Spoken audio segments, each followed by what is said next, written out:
Welcome back, everybody. For section 2, we will talk about the benefits of ecosystems, especially in the context of benefits to human beings. Just as an example, so we have penicillin here as a fun fact. So Alexander Fleming, who discovered this back in the 20s, had gone away on a trip and left some petri dish where he was studying, I think it was staph. I'll put it in a note. Anyway, studying some bacteria, some infectious disease, he came back and noticed that some sort of mold had grown in the little petri dish, and that importantly, the bacteria did not grow around the mold. The mold had this way of killing the bacteria that was there. Interesting thing touches on this idea that the natural world has tons of things that could benefit human beings, and information that once lost can never be gotten back, ever. Okay. Benefits of biodiversity, right? So these, some of them we can put into numbers, some of them we can't. Broadly speaking, right, biodiversity means disease resistance, right? So within a population, if we have good genetic diversity, right, and good species biodiversity from the standpoint of growing things like crops, it means that no one disease can come in and wipe everything out. And we will see that disease sometimes does come in and wipe everything out with devastating consequences in a bit. Means better adaptation and resilience, right? So we talked about how good genetic biodiversity, right, within some sort of species population means that it can adapt in whatever direction it needs to adapt in, depending on what kind of stressors come its way. Leads to much better resilience, or even better than resilience. Generally speaking, so life is complex. Ecology is really complex. This is essentially an infinitely complicated thing that we as limited human beings are trying to assess. But ultimately, right, all of the different little nodes on the web of life are connected, either directly or indirectly. So what happens in one part does affect all of the others, sometimes over a long time scale, sometimes in ways that we as human beings can't necessarily get a handle on. But every single one of the little branches on the tree of life is ultimately connected. So if you do something to one, it's going to affect all the others in some way. Directly, indirectly, first order consequences, second order, it's going to have an impact. And it can be hard to tell what that would be. There are human benefits to biodiversity, and this is what this section is really going to be about. And we will use this idea of the ecosystem services concept. So on some level, right, what we're going to be doing here of dividing ecosystem benefits to human beings or services into these different categories is really arbitrary, all right? This is a sort of abstract, brainy concept, but it is one that has stood the test of time, it is useful, and it can serve as an organizational framework, right, as grounding for making arguments towards protecting these things for policymakers. In other words, this concept has survived the sort of legal test and international geopolitical test needed to be able to advance ecological causes, right, and advance arguments for protecting the environment. So it having passed that test is pretty important. So as arbitrary as it might seem, we're going to roll with it. Okay, so ecosystem services. We can divide these into 4 categories. These are benefits to human beings provided by the natural environment and life forms within it. And like I was covering here, right? So this is a concept which leads to an ability to organize and measure, which ultimately leads to policy changes, like law changes. There are 4 types. So we will go with provisioning, regulating, supporting, and then ultimately cultural benefits, which are also captured here. And let's dig into these 4 a little bit. So first is provisioning, and this is going to be providing raw materials, more so than anything else, right?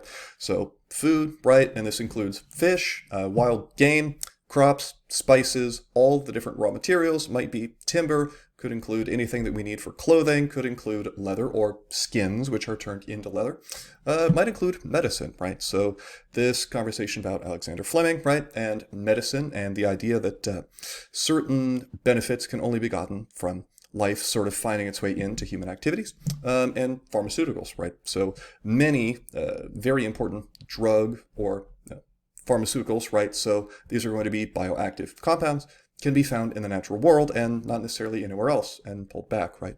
And we can talk about genetic provisioning, right? So very similar to the previous idea, there's information in the genetics of the things in the natural world, which you cannot get anywhere else, full stop.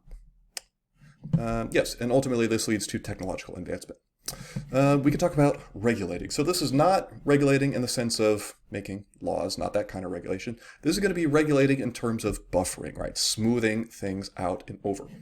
This could include, right, regulating air and water, right, and purifying them, taking pollutants out and into a form where, they're not going to poison human beings.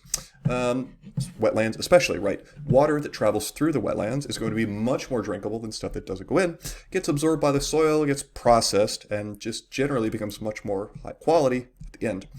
Carbon sequestration, right? If we have a lot of biomass, right, that's going to take up carbon that would normally be in the air, right, and help to sort of provide a check on carbon dioxide. Pollination, right?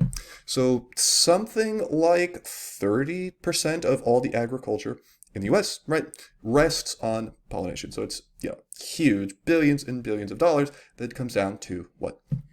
Bees doing what they do. So this is a Sonoran Desert honeybee here, bumblebee here. Right, pollinating flower. But even though this, for us, would be native, and a lot of times these are going to be imported bees inside the United States, imported honeybees especially from elsewhere. But if we can do this natively, that is better. These can act as buffer zones for storms, right? So if there is a hurricane or some sort of winds, waves, tides, right, all of the things which are going to pummel coasts anywhere in the world, having things like wetlands as a buffer can really, really limit the extreme damages that those disasters can cause. I mean, it almost acts like a physical barrier. Supporting is going to be our third choice. So this one is a little bit more in the natural sciences side, a little bit more behind the scenes and indirect, right? But these are going to be processes which support life, right, and the other services that we've talked about. So this might include soil formation, right, breaking down bedrock and bacterial action and decaying organic matter that make up soil. This could include nutrient recycling, especially nitrogen, right, which we can see in our cycle over here. Primary production, right, so just building biomass, building trees that you need as the building blocks for other life. And just a way of making organic matter that serves as the bottom of our energy pyramid for all other life forms.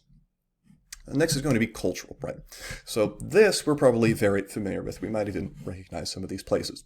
So this is going to include recreation, right? Things like hiking or tourism. So this is Mount Olympus in Greece. Don't know too much about precisely where it's located there, although it does have a certain historical quality, very important historically to the Greeks.